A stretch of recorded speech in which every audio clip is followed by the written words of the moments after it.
In high school, I fought a lot with my parents, and different issues resulted depending on what parent I was having dilemmas with. So I was intrigued when I found a research article concerning the interpersonal communication between parents and child.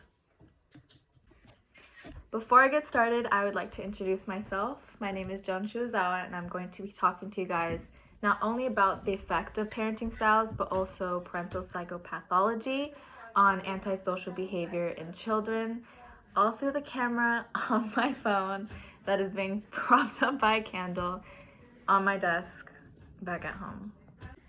Growing up, I struggled most with my relationship with my parents, so I was interested in researching more about the communication between parent and child. Today, I will be talking about the findings from the study on effects of parental mental health on parenting styles and how it affects antisocial behavior on children.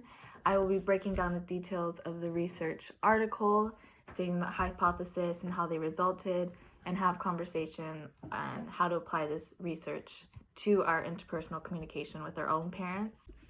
I did my research on the article written by Juan Vera titled Fathers and Mothers' Perception of Parenting Styles on Mediators of the Effect of Parental Psychopathology on Antisocial Behavior in Outpatient Children and Adolescents. It's a lot, I know. But basically it's saying fathers and mothers' awareness of parenting styles is the indirect causation of the effects of the parental psychopathology on antisocial behavior in outpatient children and adolescents. Now I keep saying and butchering this word, psychopathology, but it's the study of psychological and behavioral dysfunctions occurring in mental illness or in social disorganization. The title also mentions the phrase outpatient children, which is referring to children who are currently being medically treated for some kind of mental disorder but are not being hospitalized. For instance, a kid getting medication for ADHD symptoms. But I believe that this article covers concepts from most chapters that we've discussed in class so far. I believe chapter 2, which expands upon nonverbal communication, reflects my topic the best. Remember, 93% of communication is nonverbal.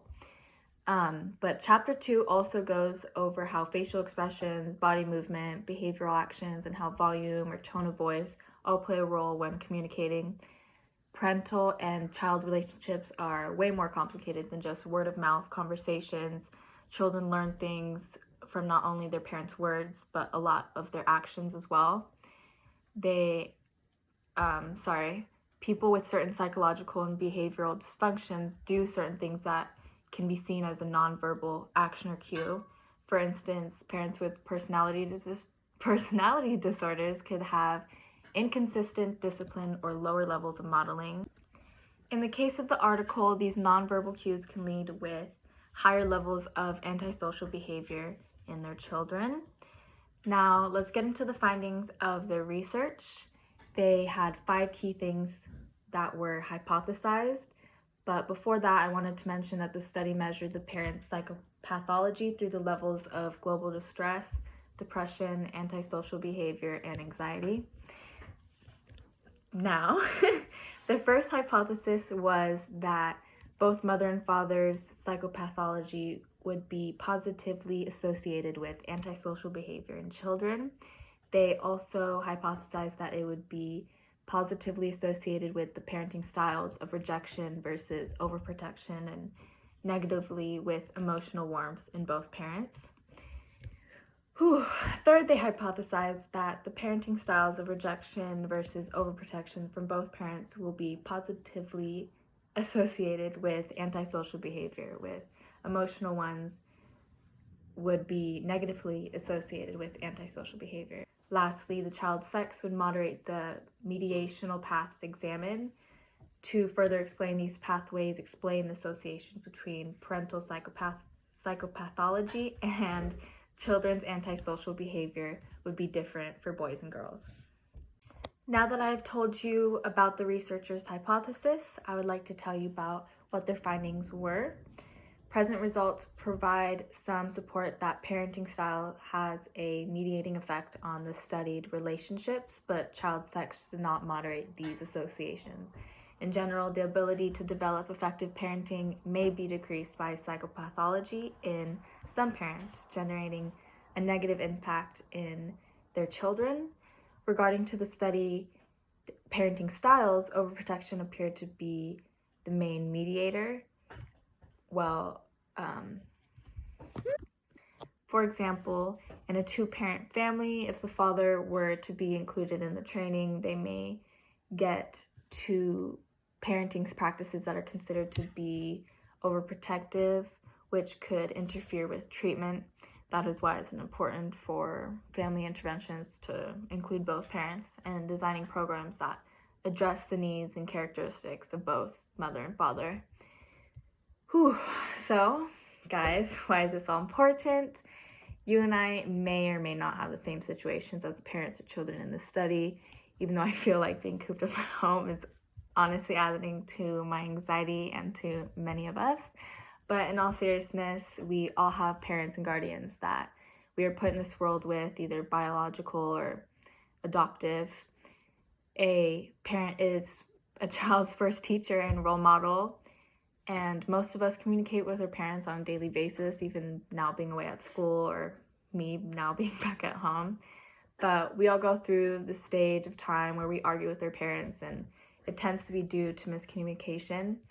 This may be because of family time schedules, age gap, personalities, parenting styles, morals of the different generations, or emotional intelligence. After reading the article, I definitely learned new things. For instance, what psychopathology means, which is the scientific study of mental disorders, but also how a parent's mental state can affect their parenting styles as well as their children's antisocial behavior. I also learned to consider that a parent's gender can affect their parenting styles, whether it be rejection or them being more overprotective. This definitely encourages me to honestly do a lot of research before having kids. So we've discussed a lot of topics today.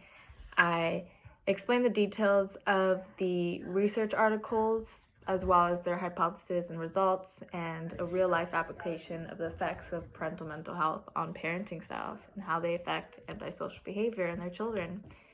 So it is important for family interventions and those who work with families to take consideration the needs and characteristics of both mothers and fathers in order to do what's best for the child. So we've discussed a lot of topics today. I've explained the details of the research articles as well as their hypotheses and results, and a real-life application of the efforts and effects of parental mental health on parenting styles and how it affects antisocial behavior on their children. It is important for family interventions and those who work with families and children to take consideration the needs and characteristics of both mother and father in order to do what's best for the children. I'm glad I got to share my findings, and I hope that you guys learn from this as well. Thank you for listening. Stay safe, and I hope to see you guys all soon.